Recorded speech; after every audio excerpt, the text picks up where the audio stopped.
Good morning student. आज हम fifth standard का साइंस का जो 7 लेसन है दैट इज़ सॉइल उसके बारे में पढ़ रहे हैं। उसमें जो हमारा टॉपिक शुरू था दैट इज़ टिटेनस, इसके बारे में आज हम पढ़ने वाले हैं। आप सभी को पता होगा कि बहुत सारे माइक्रो ऑर्गेनिज़म जो होते हैं जो कि सॉइल में प्रेजेंट रहते हैं, तो कुछ ऐसे माइक्रो ऑर्गेनिज़म होते हैं जो कि हमारे बॉडी के लिए बहुत ही हार्मफुल होते हैं और उसके वजह से क्या हो जाता है कि various type of disease cause by human. Okay, so इस टाइप के डिसीज़ में कौन से डिसीज़ आते हैं ये हम देखेंगे। तो आज हम पढ़ने वाले हैं one of the disease is tetanus के बारे में। तो ये टिटेनस क्या है ये आज हम देखेंगे। टिटेनस को लॉकजोबी कहा जाता है, is an infection that affect the nervous system and lead to severe stiffening of body. It is cause by a bacterium. So ये जो टिटेनस, ये जो डिसीज़ है वो हमारे जो नर्वस सिस्टम है उसको अफेक्ट करता है एंड जो हमारे बॉडी की जो सीवियर स्टिफनिंग रहती है, ओके, तो उसको डैमेज करता है and it is cause by a bacterium. ये बैक्टीरियम की वजह से हो जाता है। Tetanus occur all over the world.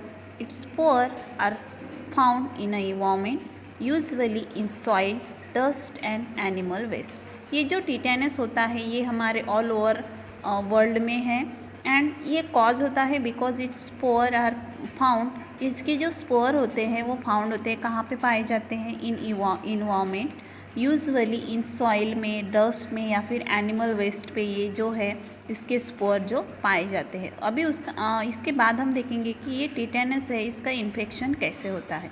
The spore of tetanus bacterium enter a human body through an open cut or wound। आप देखोगे अगर हमें कहीं पे लगा है या फिर कहीं पे कट हुआ है तो यहाँ से क्या हो जाता है, ये जो टिटेनस का बैक्टीरिया रहता है ये हमारे बॉडी में एंटर करता है and upon their entry they produce a powerful nerve poison.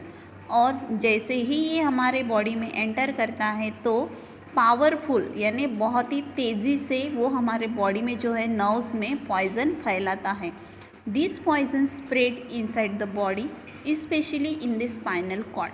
और ये जो पॉइजन हमारे बॉडी में जल्दी से तैयार हो रहा है वो क्या हो रहा है कि वो हमारे बॉडी में बहुत ही स्पीड से स्प्रेड होता है, specially in spinal cord. Spinal cord में वो स्प्रेड होता है and cause paralysis and stiffness in various muscle of the body.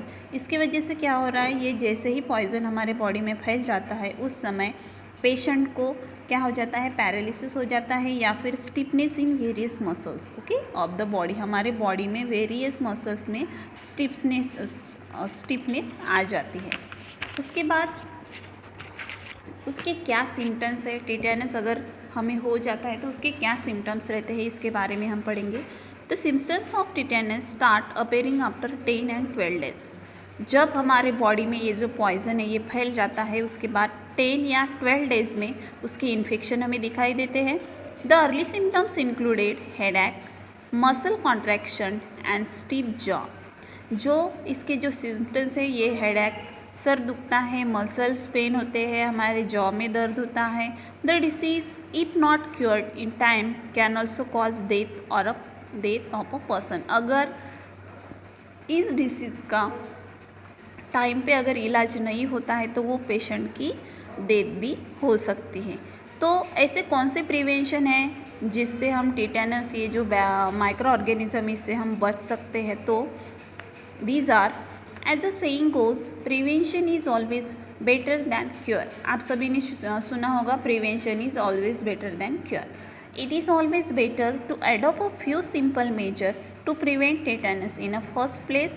Some of the way to prevent it are, okay, तो ऐसे कौन से प्लेस होते हैं जहाँ पे टिटेनस, ये जो डिसीज़ है ये फैलने की चांसेस रहते हैं। तो उस तरह के प्लेसेस को हमें कैसे प्रिवेंट करना चाहिए या फिर क्या प्रिकॉशन लेनी चाहिए, तो हम देखते हैं। उसमें जो फर्स्ट प्रिकॉशन हमें लेनी है वो है, children are usually given prevention from tetanus by a vaccine called DPT. It is an effective vaccine and provide prevention against tetanus. तो देखिए, अगर हमें टेटेनस से प्रिवेंट रहना है, दूर रहना है, तो सबसे पहले तो हमें एक चीज़ करनी होगी कि चिल्ड्रन को DPT ये जो वैक्सीन है वो आपको लगानी है। DPT ये जो वैक्सीन अगर आप चिल्ड्रन को लगाते हो तो टेटेनस जैसे डिसीज़ से आप अपने बच्चों को बचा सकते हैं। जो सेकेंड प्रिकॉशन जो हमें लेनी है अबाउट टेटेनस वो है, tetanus can also be avoided by proper cleaning of cuts and wound with an antiseptic solution and by taking antibiotics. अगर आपको कहीं लगा है, आपको कहीं वाउंड हुआ है, तो उस समय उस कट वाली चीज़ को आपको अच्छे से प्रॉपरली क्लीन करना है। उसके बाद वहाँ पे एंटीसेप्टिक सॉल्यूशन लगाना है आपको बाय टेकिंग एंटीबायोटिक्स, और आपको एंटीबायोटिक्स भी लेनी है। इस तरीके से भी आप टेटेनस जैसे डिसीज़ को प्रिवेंट कर सकते हैं। And the last one that can be prevent the tetanus is the injection of tetanus must be given after any skin injury। अगर आपको आपकी स्किन में कहीं इंजरी हुई है तो टेटेनस का इंजेक्शन रहता है, वो आपको लेना ही है। So these are the prevention of tetanus. So इस यहाँ पे हमने देखा है दैट इज़ टेटेनस डिसीज़ के बारे में कि वो कैसे फैलता है, उसका इन्फेक्शन हमारे बॉडी में कैसे होता है, और इन्फेक्शन होने के बाद हमें कैसे प्रिवेंट करना है, कैसे प्रिकॉशन लेनी है टेटेनस डिसीज़ के बारे में। ओके, तो यहाँ पे हमारा जो 7 लेसन है दैट इज़ सॉइल यहाँ पे फिनिश हो रहा है। इसके जो क्वेश्चन आंसर है मैं आपको ग्रुप में सेंड कर दूँगी। Okay, thank you.